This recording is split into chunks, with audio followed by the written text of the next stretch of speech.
eyyi assalamu aleykum wa rahmatullahi wa barakatuhu e bandiraɓe sehilaɓe jangguiyankoɓe ene wayno kadi en garti e windande men ekko ne wayno en jangguino alluje 5 ko noon waɗira noon ko ha jangdema nde ɓuura yawandema hande noon ko ɗo mbawata andude ko janguinnomami ko ɗiggi walla ɗiggani.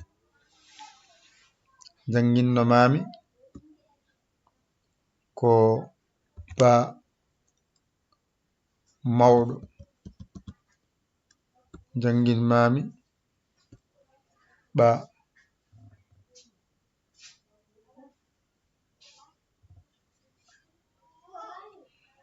janguinmami ɓa janguinmami Thia janguinmami Da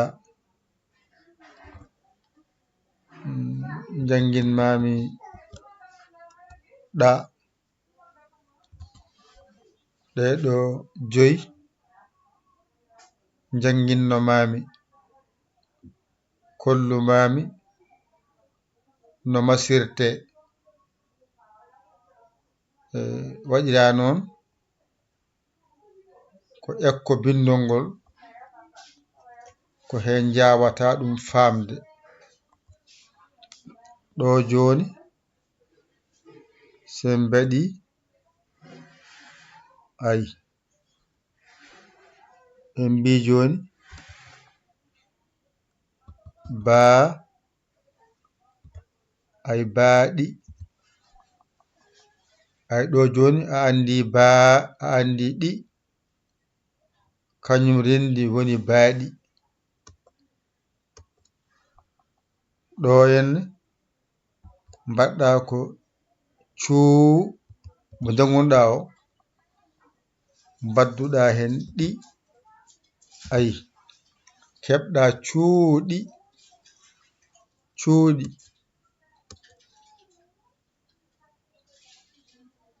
ay ɗo joni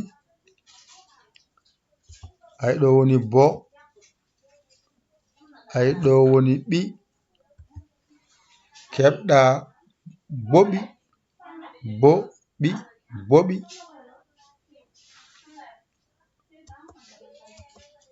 ɗo henne garɗa ƴettuɗa du e ɗe woni duɗe ay duɗe ɗo henne mbiɗa daa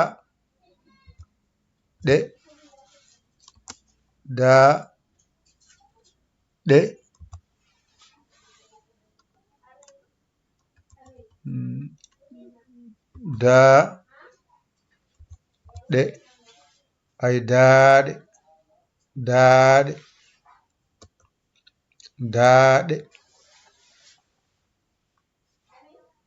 ɗo mbaɗɗa ɗo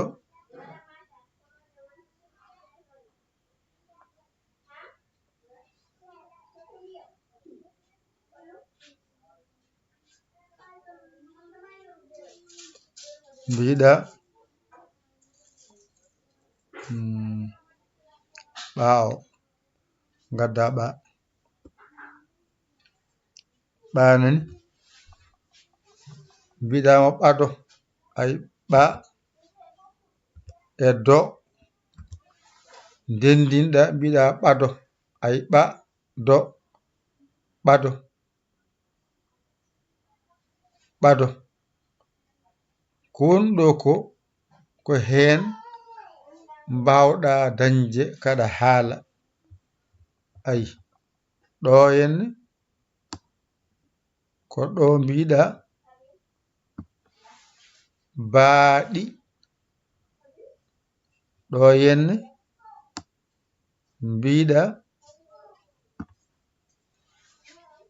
cuuɗi ay ko ɗo henne mbiɗa boɓi ay ko ɗo henne mbiɗa duɗe ay ko ɗo henne mbiɗa daaɗe ay ko ɗo henne mbiɗa ɓado. ɗum ɗo joni a dañi hen ko heewi kadi goɗɗum ena wawi yaltude hen.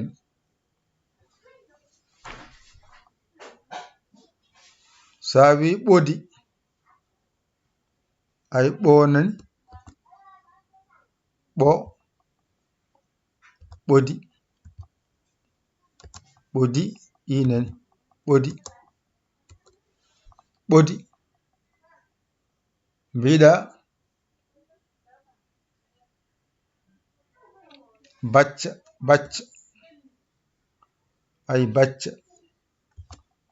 banani e caoɗo ne bac gadduɗa kadi cao ne ca na bacca ɗo mbiɗa ko baccu ay banani bac ha gaynoɗa gadduɗa cuu'o wona baccu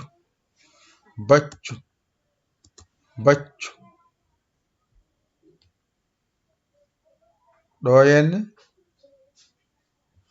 mbiɗa ɗiɗi ay ɗiɗi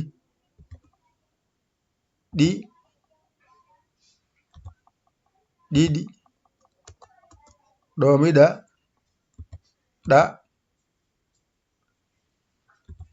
ɗaɗi ɗo mbiɗa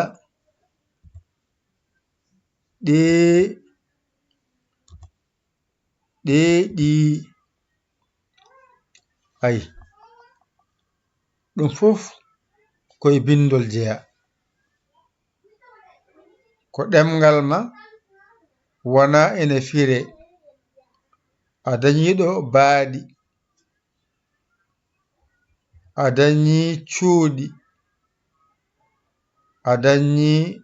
ɓaddi boɓi a dañi duɗe a dañi daaɗe a dañi ɓado lesto a dañi ɓodi a dañi bacca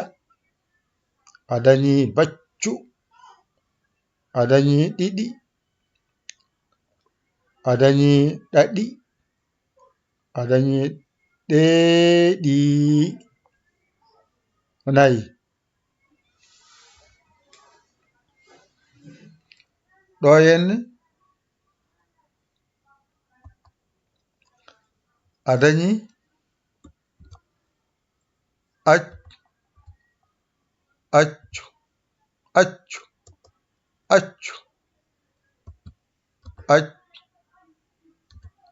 acci ɗo ko acca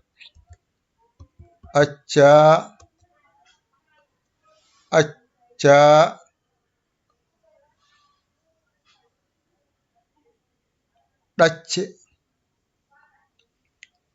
ay ɗac e ce ndendinɗa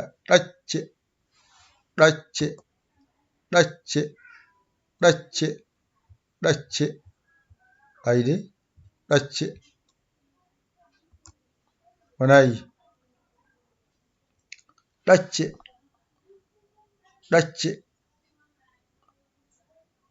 ɗo henne mbiɗa ɗac e cu ɗaccu ɗo e mbiɗa ɗac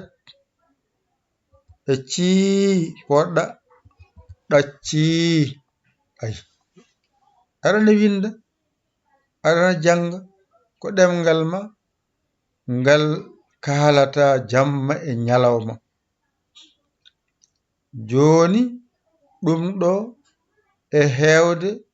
ala ko woni ɗo ka wawa jangude dow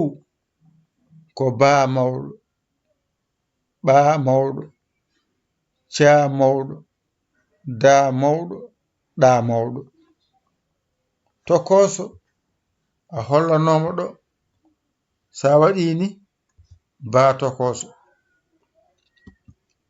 a waɗini ɗo woni ɓaa tokoso a hollanomo ɗo ko ɗo woni caa tokoso a hollanomo ɗo ko ɗo woni daa tokoso a hollanomo ɗo ko ɗo woni ɗaa tokoso ndeke noon teskuyema nanɗon alluwal ma kadi nanɗon a andi ay ɗo noon sa yiɗi on tokoso a waɗini a windi baa o ay ko ɗo ko ma mbaɗa hen toɓɓel wona hen yeeso mum seeɗa toɓɓel hasoni wona sa dirtini jiya yahata ayi ko ɗum ɗo jeyaka hen ko ha tan baa tokoso o wawa arde nde wonno kañum jaɓata hoore bindol tokosal ko manggal addata joni noon jiɗɗa ko tokosal ngal wona ɗon sa windi ƴeew ko woni yeeso mum seeɗa ha toɓɓel gotel pawa ɗon dirta wawa wonde ko jiɗɗa ko a faami joni a faami baa mawɗo e baa tokoso ɓaa mawɗo ɓaa tokoso caa mawɗo caa tokoso daa mawɗo daa tokoso ɗaa mawɗo ɗaa tokoso ayi joni noon ɗo ekko bindol a jangi baaɗi cooɗi boɓi duɗe daaɗe ɓado ngarna hakkunde ɓodi bacca baccu ɗiɗi ɗaɗi ɗeeɗi ngol lesngol accu acci acca ɗacce ɗaccu ɗacci ɗo joni ko hen ndewata mbawa ekko bindol nde wonno gonɗon ko ekko bindol sa yarini tan joni jiya mbatta windude saɗa winda noon tesko haala ma no wayi no kaalirta ni ko noon tan bindirta so haala ma fooɗi andu ka pooɗowo so haala ma siddi andu ka ciddowo so haala ma fooɗani anda fooɗata koye haala ka kaalataka ko hen bindol ari nantinde ko kalnoɗa kadi no kaadirɗa fof sa deƴƴi tan dirtin ɗo kadi kaaɗen ɗo ƴetton kuɗi mon e karneji mon mbañitoɗon jangon ɗigga jangon ɗigga ko janga ɗigga ko ɗum wiyete jangde wala tan wullude nde ene wulla ñalla wullude tan ñalla wullude ala ko jangde teskuya aɗa janga aɗa winda aɗa janga aɗa winda ha mbatta wonde jangiyanke windiyanke yo Allah hokku en nande e famde ko musidɗo mon giɗo mon saabu Allah Yaya Ly Kawla Sénégal alhamdulillahi rabbil alamina ƴettu kuɗol ma mbañirɗa janga ɗigga a hoolaki hoorema ƴeew bawɗo ɗakkoɗa sara makko o holluma o walluma ha jiiya lawol a dañani man walluma noddu en 00 221 77 906 14 81 mbaɗa yaya mbaɗa linjiyawo saabu ngara saggirta saggere ma a saggani ɗum jinmi an goɗɗo jiɗɗo nadde e jangde he ko ɗon kadi ndewata ngara jettoɗa min kalama sarɗeji ɗi ene welma naata a yiɗa jokka haaju mi jokka haaju yo Allah wallu kadi yo Allah newnu kadi yo Allah reen kadi yo Allah won gondiɗo ndeɗa boowal ko musidɗo mon giɗo mon saabu Allah Yaya Ly Kawla Sénégal alhamdulillahi rabbil alamina on jarama wa salam